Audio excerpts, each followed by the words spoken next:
Dear students, today we are going to start the first chapter of Secretarial Practice of 12th Commerce. In this lecture, we are going to learn introduction, meaning, definition and importance of corporate finance and capital requirements. So let's start with the first chapter, Introduction to Corporate Finance. First of all, we will see introduction of finance. Let's see what is finance. The term finance is related to money and money management. Finance term जो है इसका ताल्लुक money और money management से. That's why finance means money plus management of money.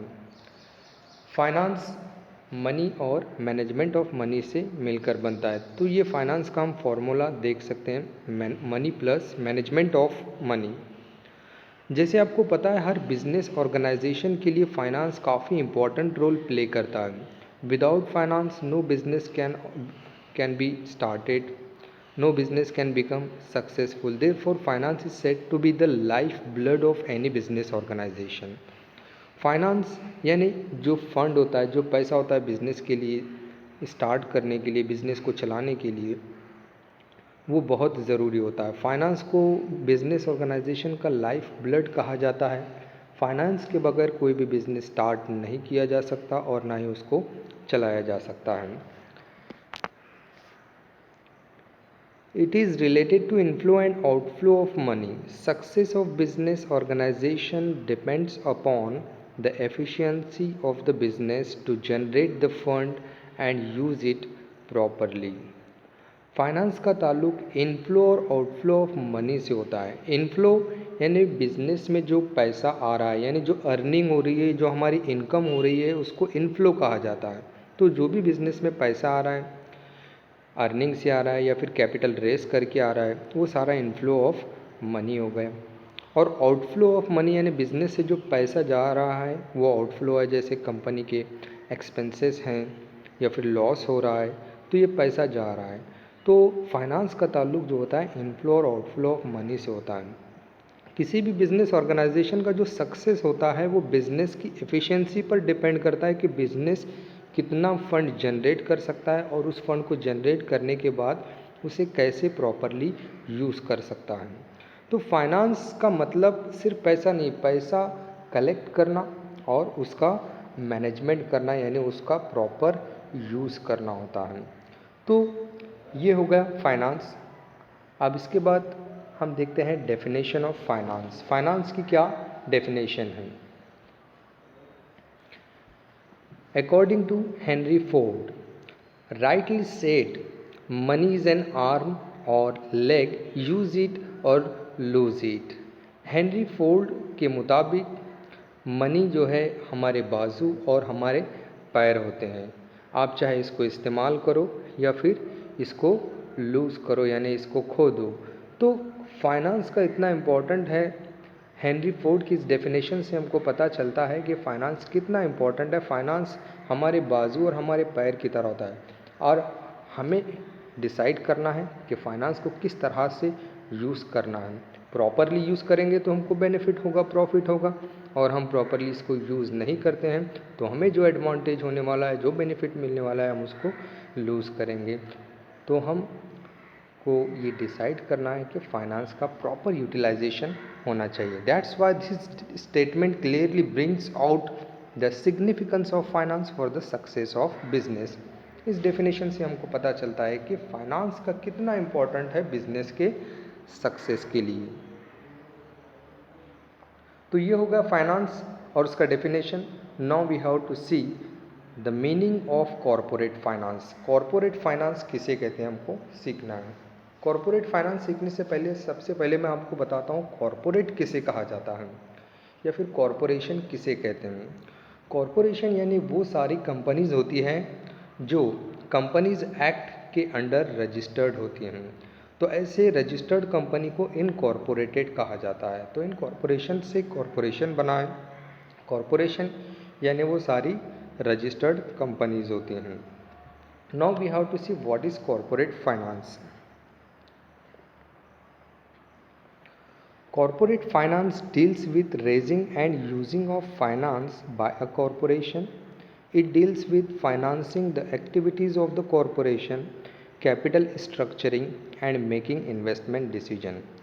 Corporate finance का ताल्लुक जो होता है फंड और फाइनेंस को रेज करना यानी कलेक्ट करना और उसका यूटिलाइजेशन करना बाय अ कॉरपोरेशन, यानी कॉरपोरेशन कंपनी जब फाइनेंस को रेज करती है और उसका यूटिलाइजेशन करती है तो वो कॉरपोरेट फाइनेंस कहा जाता है।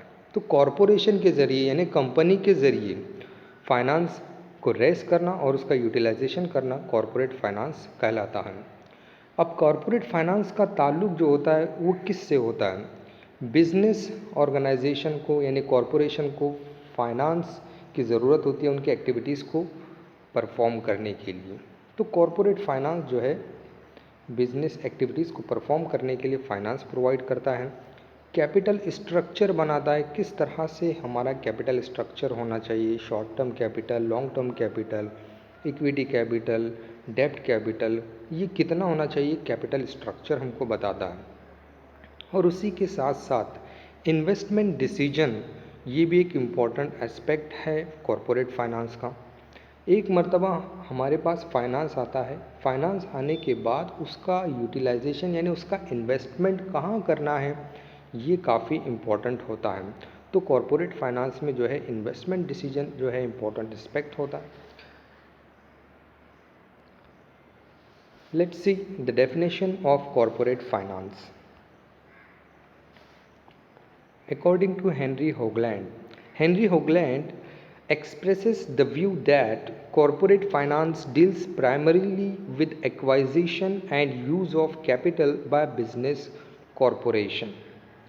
हेनरी होगलैंड के मुताबिक कॉरपोरेट फाइनेंस का प्राइमरीली जो ताल्लुक होता है वो acquisition and use of capital. Acquisition का मतलब होता है collection of capital, raising of capital, capital को एक्वायर करना, कलेक्ट करना, then use of capital by business corporation. उस कैपिटल को जो हमने एक्वायर किया है उसी कैपिटल को प्रॉपरली यूज़ करना बिजनेस कॉरपोरेशन के ज़रिए, ये कॉरपोरेट फाइनेंस कहलाता है। तो कॉरपोरेट फाइनेंस यानी simply you have to remember that when any corporation और any company raises finance and use that finance properly in the business organization, that is known as corporate finance. Now we have to see what are the important decisions of corporate finance. जब हम corporate finance use करते हैं तो corporate finance को use करते वक्त कौन से इम्पोर्टेंट डिसीजंस हमको लेना होता है? तो कॉरपोरेट फाइनेंस में दो इम्पोर्टेंट डिसीजंस आते हैं, जिसमें पहला इम्पोर्टेंट डिसीजन है फाइनेंसिंग डिसीजन। अब फाइनेंसिंग डिसीजन किसे कहते हैं हमको देखना है। The business firm has access to capital market to fulfill its financial needs. The firm has multiple choices of sources of financing. The firm can choose whether it wants to raise equity capital or debt capital. Firm can even choose for bank loan, public deposits, debentures, etc. to raise funds. The finance manager ensures that the firm is well capitalized, that is they have right amount of capital and that the firm has right combination of debt and equity. तो financing decision पहला decision होता है corporate finance में। Financing decision यानी business organisation को finance किस तरह से कलेक्ट करना है, फाइनेंस कहाँ से कलेक्ट करना है और कैसे कलेक्ट करना है, इस डिसीजन को फाइनेंसिंग डिसीजन कहा जाता है। तो फाइनेंस कलेक्ट करने के लिए किसी भी कॉरपोरेशन, किसी भी कंपनी को जो है कैपिटल मार्केट के ज़रिए फाइनेंस कलेक्ट करना होता है। कैपिटल मार्केट यानी वो मार्केट होता है जहाँ पर कंपनी फाइनेंस कलेक्ट करने के लिए शेयर्स इशू करती है यानी शेयर्स सेल करती है, डिबेंचर सेल करती है, बैंक से लोन लेती है। तो डिफरेंट सोर्सेस होते हैं फाइनेंस कलेक्ट करने के लिए। कंपनी फाइनेंस इक्विटी कैपिटल से कलेक्ट कर सकती है या फिर डेब्ट कैपिटल के ज़रिए फाइनेंस कलेक्ट कर सकती है। इक्विटी कैपिटल यानी जब कंपनी शेयर्स बेचकर कैपिटल कलेक्ट करती है तो वो इक्विटी कैपिटल कहलाता है। डेब्ट कैपिटल यानी जब कंपनी डिबेंचर इश्यू करती है, बैंक से लोन लेती है, फाइनेंशियल इंस्टीट्यूशन से लोन लेती है, तो उसे डेब्ट कैपिटल कहा जाता है। तो ये डिसाइड करना होता है फाइनेंसिंग डिसीजन में कॉरपोरेशन को कि हमें फाइनेंस कहाँ से कलेक्ट करना है, इक्विटी कैपिटल के ज़रिए फाइनेंस कलेक्ट करना है या डेब्ट कैपिटल के ज़रिए कलेक्ट करना है। तो ये सोर्सेज हैं कैपिटल कलेक्ट करने के लिए। Which source will be better for the business organization? The manager, finance manager has to decide. तो ये डिसीजन लेना बहुत ज़रूरी होता है कि फाइनेंस की हमको कितनी ज़रूरत है और फाइनेंस ये कहाँ से कलेक्ट किया जा सकता है, क्या इसके सोर्सेस हैं। ये पहला इम्पोर्टेंट डिसीजन होता है। So simply you have to remember that in financing decision we have to decide that how to raise the finance, what are the sources of finance. Now we will see the second important decision of corporate finance, that is investment decision. अब एक मर्तबा हमारे पास finance collect करने के sources आ गए और इन sources के ज़रिए हमने फाइनेंस कलेक्ट किया। समझो हमने इक्विटी शेयर्स बेचकर फाइनेंस कलेक्ट किया। अब फाइनेंस कलेक्ट करने के बाद इम्पॉर्टेंट डिसीजन लेना होता है कि अब इस फाइनेंस का, इस फंड का, इस पैसे का इस्तेमाल कहाँ पर करना है, कहाँ पर हमको यूज़ करना है, कैसे हम इसका यूटिलाइजेशन करके कंपनी को प्रॉफिट प्रोवाइड कर सकते हैं। ये इम्पोर्टेंट डिसीजन होता है। यानी अवेलेबल जो फाइनेंस होता है उसका प्रॉपर इन्वेस्टमेंट होना बहुत ज़रूरी होता है। तो इन्वेस्टमेंट डिसीजन में actually what we have to do, once the business firm has gained access to capital, the finance manager has to take decision regarding the use of fund in a systematic manner so that it will bring maximum return for its owner. For this, the firm has to take into consideration the cost of capital. Once they know the cost of capital, firm can deploy or use the fund in such a way that the returns are more than cost of capital. जैसे ही हम finance collect करते हैं capital market से, तो finance manager को decision लेना होता है कि अब इस फंड का सिस्टमैटिक मैनर में कैसे यूज़ किया जाए जिससे बिजनेस ऑर्गेनाइजेशन का जो ओनर है उसे किस तरह से प्रॉफिट मिले इसके प्रॉपर यूटिलाइजेशन पर। इसीलिए जब इन्वेस्टमेंट डिसीजन लिया जाता है तो कॉस्ट ऑफ कैपिटल को कंसीडर करना होता है। कॉस्ट ऑफ कैपिटल यानी हमने जहाँ से कैपिटल कलेक्ट किया है उनको रिटर्न कितना प्रोवाइड करना है, कितना रिटर्न है उनका। या जैसे for example equity share holders से हमने कैपिटल कलेक्ट किया है तो इक्विटी शेयर होल्डर्स को डिविडेंड देना होता है। उसने जो कैपिटल प्रोवाइड किया है उसके बदले में डिविडेंड देना होता है कंपनी को प्रॉफिट होने के बाद। तो रेट ऑफ डिविडेंड कितना है, हमारा डिविडेंड कितना जा रहा है, और अगर हमने बैंक से लोन लिया है तो उसको इंटरेस्ट कितना देना है। तो ये जो रीपेमेंट हमको करना होता है, जो रिटर्न हमको इन्वेस्टर को देना होता है, वो कॉस्ट ऑफ कैपिटल कहलाता है। तो कॉस्ट ऑफ कैपिटल पर हमको जो एक्स्ट्रा इनकम होती है वो हमारा एक्चुअल प्रॉफिट होता है। तो कॉस्ट ऑफ कैपिटल हमारा कितना है ये पता होना ज़रूरी होता है, जिससे हमको एक्चुअल प्रॉफिट कितना होगा ये पता चलेगा। तो कॉस्ट ऑफ कैपिटल क्या है, इस हिसाब से जो है बिजनेस ऑर्गेनाइजेशन को जो है इन्वेस्टमेंट करना होता है। So this is the second important decision of corporate finance, that is investment decision. Simply you have to remember that investment decision means to take the decision regarding use of fund properly. It means how should we use the available funds properly which will provide us adequate profit to the owner or to the corporation. So these are the two important decisions of corporate finance. Now we have to see the importance of corporate finance. Corporate finance के क्या importance है हमको देखना है। किस तरह से corporate finance business organisation के लिए हेल्पफुल होता है और कौन कौन से इम्पोर्टेंट एस्पेक्ट्स में हेल्पफुल होता है। Number 1, helps in decision making. Most of the important decisions of business enterprise are determined on the basis of availability of funds. It is difficult to perform any function of business enterprise independently without finance. Business organization can give green signal to the project only when it is financially strong. Thus, corporate finance plays a significant role in decision making process. Corporate finance का पहला important ये है कि corporate finance decision making में helpful होता है। Decision making में helpful किस तरह से होता है? जैसे हमें पता है हर बिजनेस ऑर्गेनाइजेशन के जो डिसीजंस लिए जाते हैं वो लिए जाते हैं on the basis of availability of finance. हमारे पास फाइनेंस कितना है उस बेसिस पर हम डिसीजन लेते हैं, और फाइनेंस के बगैर कोई भी फंक्शन परफॉर्म करना इम्पॉसिबल होता है। जब तक हमारे पास पैसा नहीं होता है तब तक हम कोई एक्टिविटी परफॉर्म नहीं कर सकते हैं। तो इसलिए फाइनेंस किस तरह से कलेक्ट करना चाहिए, कहाँ से कलेक्ट करना चाहिए, इसके लिए हेल्पफुल होता है कॉरपोरेट फाइनेंस कि हम इसके ताल्लुक से डिसीजन लिया जाए।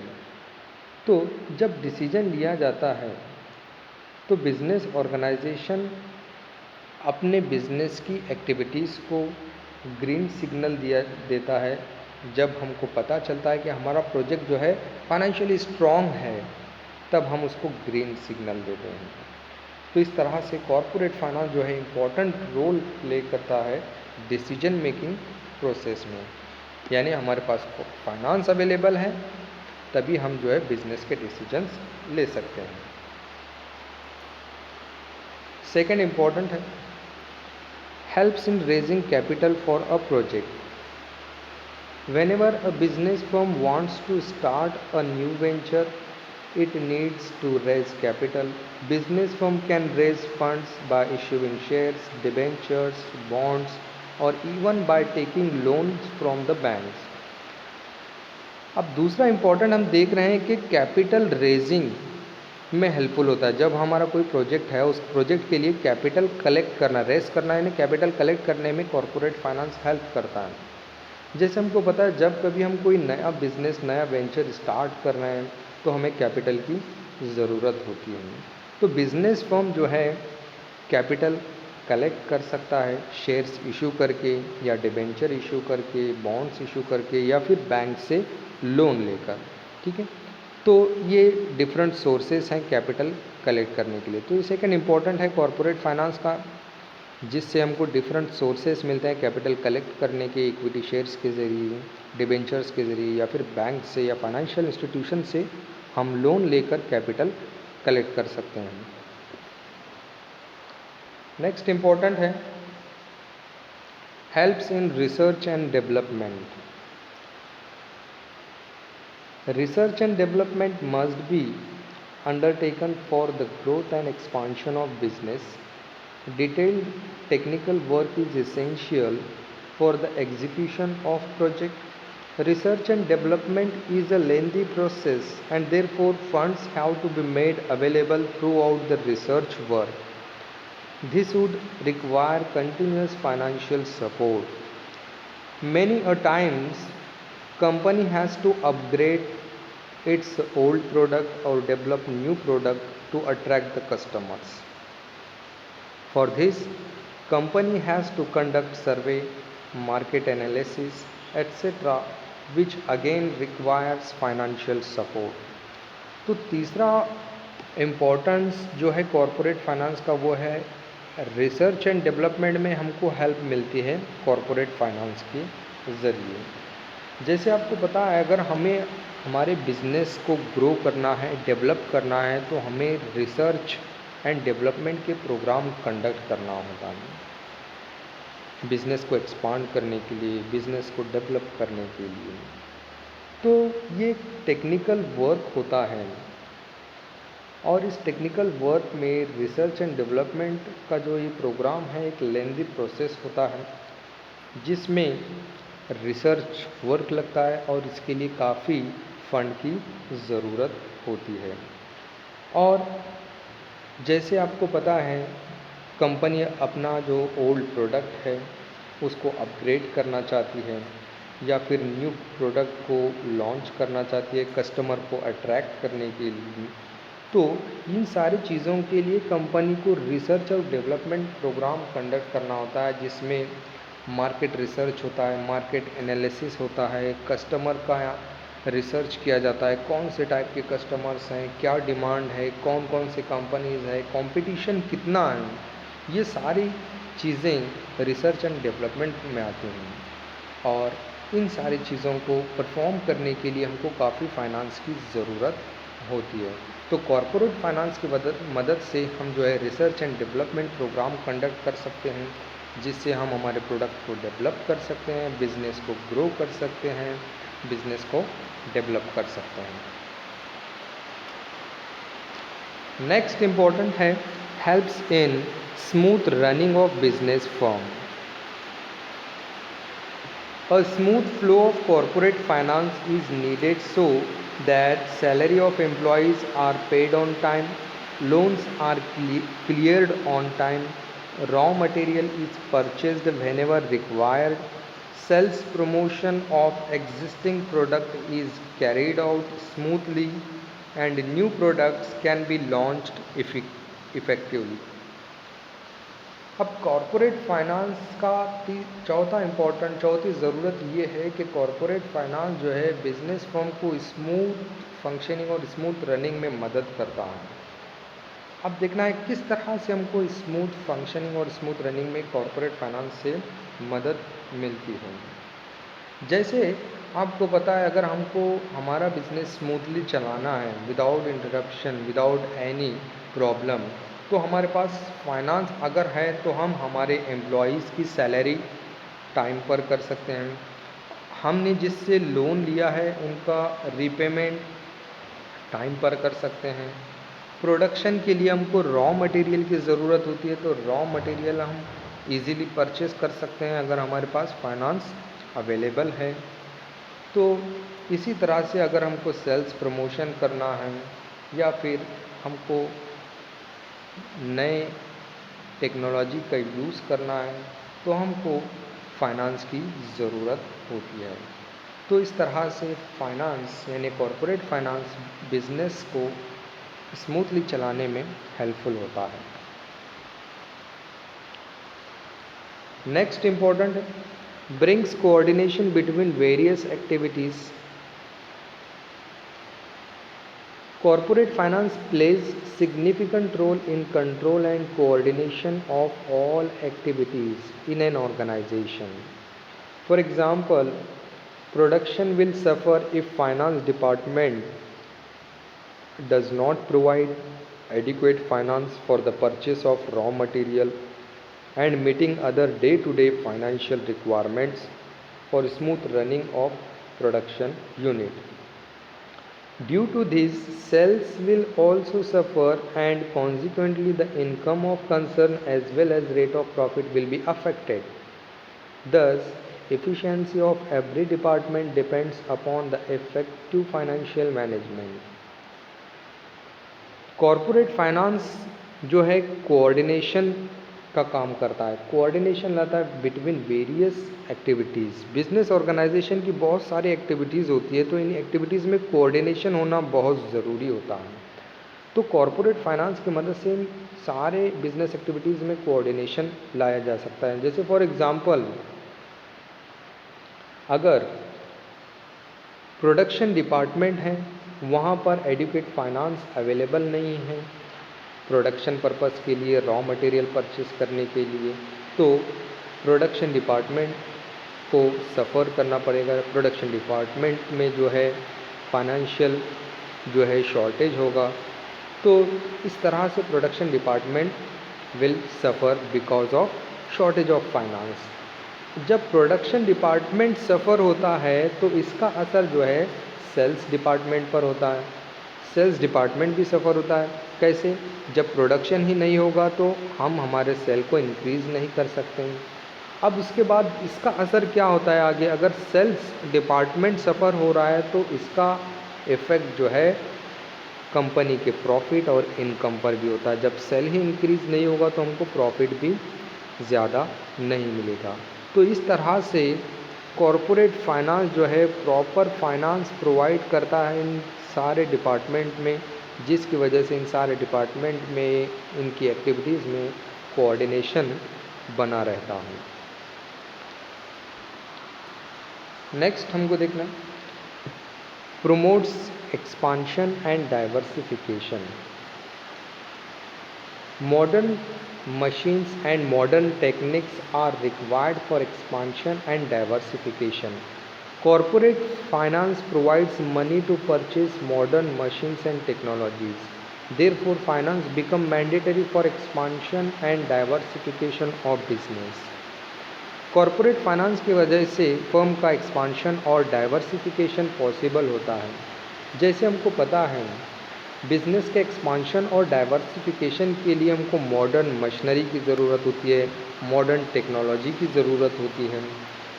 तो इसलिए कॉरपोरेट फाइनेंस जो है फर्म को प्रोवाइड करता है modern machinery and modern technologies by providing proper corporate finance. Therefore corporate finance is mandatory, इसलिए कॉरपोरेट फाइनेंस जो है ज़रूरी होता है फर्म के एक्सपांशन और डाइवर्सिफिकेशन के लिए। नेक्स्ट देखते हैं managing risk. Company has to manage several risk such as sudden fall in sales, loss due to natural calamities, loss due to strikes etcetera. Company needs financial aid to manage such risk. अब कोई भी business हो, हर business में बहुत सारे risk होते हैं, तो इन रिस्क को मैनेज करने के लिए हमारे पास फाइनेंस होना बहुत ज़रूरी होता है। अब बिज़नेस को बहुत सारे रिस्क जो है फेस करना होता है, जैसे सडन फॉल हो गया है सेल्स में, हमारा सेल जो है अचानक से डिक्रीज़ हो गया है, या फिर नेचुरल कैलेमिटीज़ की वजह से हमको काफ़ी लॉस हो गया। नेचुरल कैलेमिटीज़ यानी जैसे अर्थक्वेक है, फ्लड है, इनकी वजह से काफ़ी अगर लॉस हो रहा है तो हमको इससे मैनेज करने के लिए फाइनेंस की ज़रूरत होती है। तो इन सारे रिस्क को मैनेज करने के लिए फाइनेंस की काफ़ी ज़रूरत होती है। Next, replace old assets. Assets such as plant and machinery becomes old and outdated over the years. They have to be replaced by new assets. Finance is required to purchase new assets. हमें पता है बाज़ मरतबा हमको हमारे पास जो assets हैं जैसे प्लांट एंड मशीनरी है, फर्नीचर है, ये ओल्ड होने के बाद उनको रिप्लेस करना होता है, या फिर आउटडेटेड होने के बाद इन्हें रिप्लेस करना होता है। नए असेट्स की हमको ज़रूरत पड़ती है क्योंकि हमको प्रोडक्शन फास्ट करना होता है, या फिर नई टेक्नोलॉजी चेंज होने की वजह से नई मशीनरी आती है जिसकी वजह से हमको आउटडेटेड मशीनरी जो होती हैं उनको रिप्लेस करना होता है विद न्यू मशीनरी के साथ। तो इन सारे ओल्ड एसेट्स और आउटडेटेड एसेट्स को रिप्लेस करने के लिए हमें फाइनेंस की काफ़ी ज़रूरत होती है, जो कि हमें कॉरपोरेट फाइनेंस प्रोवाइड करता है। Next, payment of dividend and interest. Finance is needed to pay dividend to share holders, interest to creditors, banks etcetera. Business organisation को अपने जो इन्वेस्टर होते हैं यानी कि जो शेयर होल्डर्स होते हैं उनका जो इन्वेस्टमेंट होता है उसके ऊपर रिटर्न में जो रिटर्न में जो कंपनी प्रोवाइड करती है उसे डिविडेंड कहा जाता है। तो कंपनी को प्रॉफिट होने पर डिविडेंड पे करना होता है अपने शेयर होल्डर्स को। अगर कंपनी ने लोन लिया है, उधार से माल लिया है, फाइनेंशियल इंस्टीट्यूशन से लोन लिया है, डिबेंचर होल्डर से लोन लिया है, तो उनको इंटरेस्ट पे करना होता है। तो डिविडेंड और इंटरेस्ट के पेमेंट के लिए कंपनी के पास एडिक्वेट फाइनेंस होना ज़रूरी होता है। तो फाइनेंस जो है काफ़ी हेल्पफुल होता है। डिविडेंड और इंटरेस्ट का पेमेंट करने के लिए। तो डिविडेंड और इंटरेस्ट ये कॉन्सेप्ट जो है आपको क्लियर होना चाहिए कि डिविडेंड शेयर होल्डर को दिया जाता है जब कंपनी को प्रॉफिट होता है, और इंटरेस्ट जो होता है कंपनी अपने क्रेडिटर्स को देती है, यानी कि debenture holders, bank, financial institutions, इनको इंटरेस्ट दिया जाता है। तो इन सारी चीज़ों का पेमेंट करने के लिए हमारे पास फाइनेंस अवेलेबल होना ज़रूरी होता है।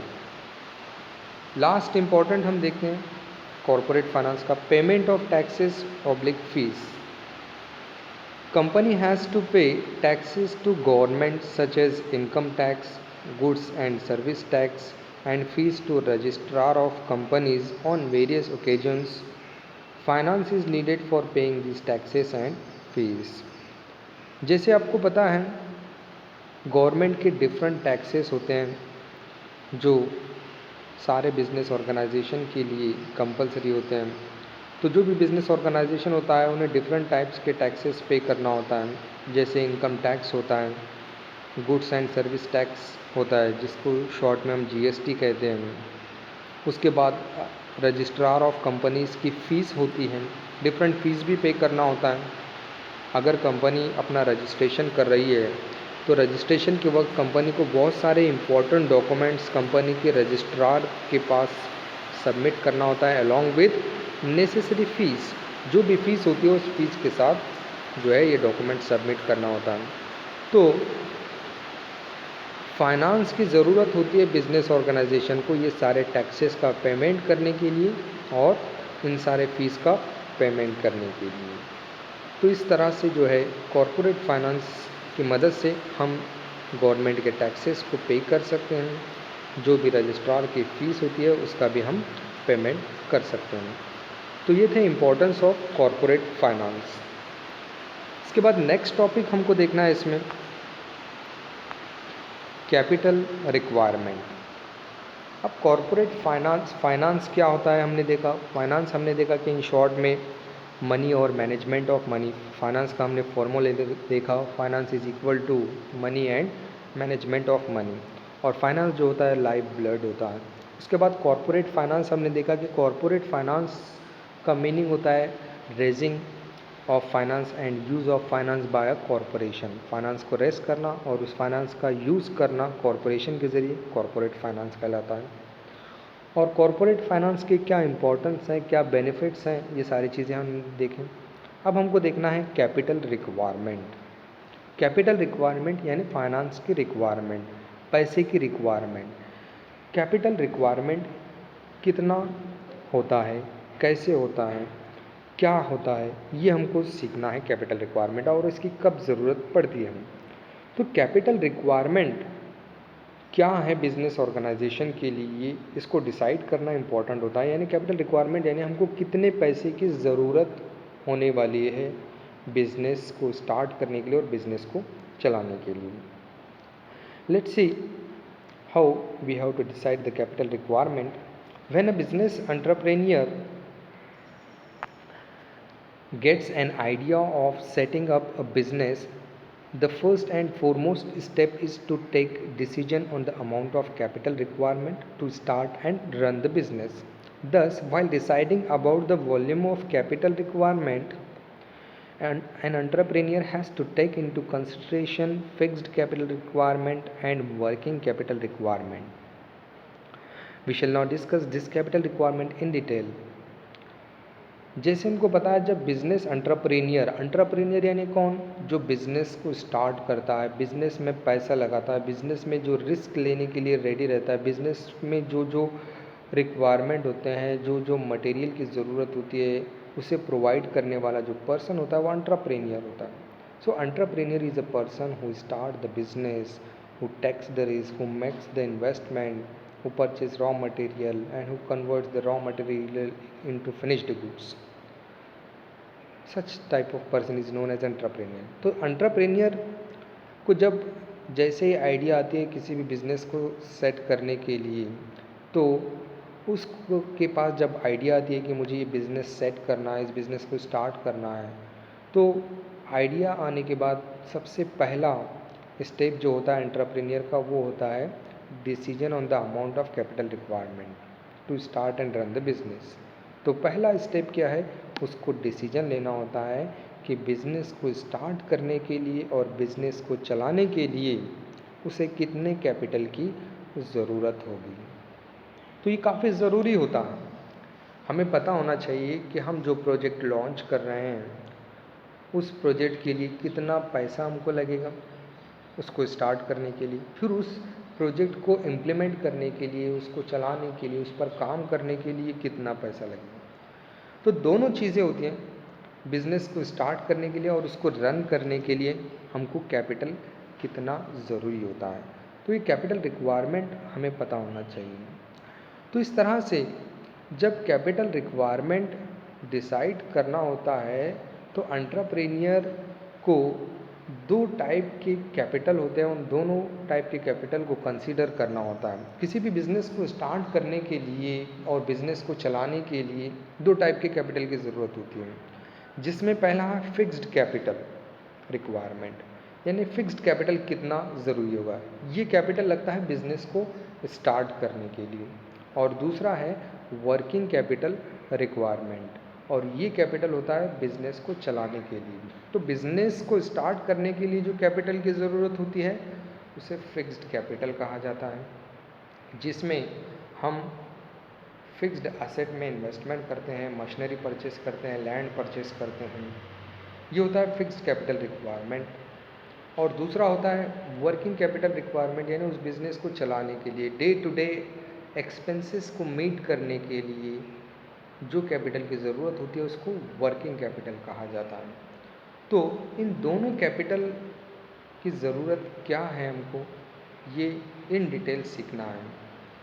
तो ये हमको समझना है कि किसी भी बिज़नेस ऑर्गेनाइजेशन को जब कैपिटल रिक्वायरमेंट के ताल्लुक से डिसीजन लेना होता है तो इन दोनों कैपिटल को कंसिडर करना होता है। फिक्स कैपिटल कितने लगेगा हमें और वर्किंग कैपिटल कितना लगेगा।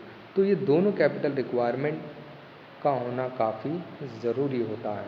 फिर इसके बाद बिजनेस ऑर्गेनाइजेशन को ये डिसाइड करना होता है कि फ़िक्स्ड कैपिटल रिक्वायरमेंट इतना हमको लग रहा है, उसके बाद वर्किंग कैपिटल रिक्वायरमेंट इतना लग रहा है।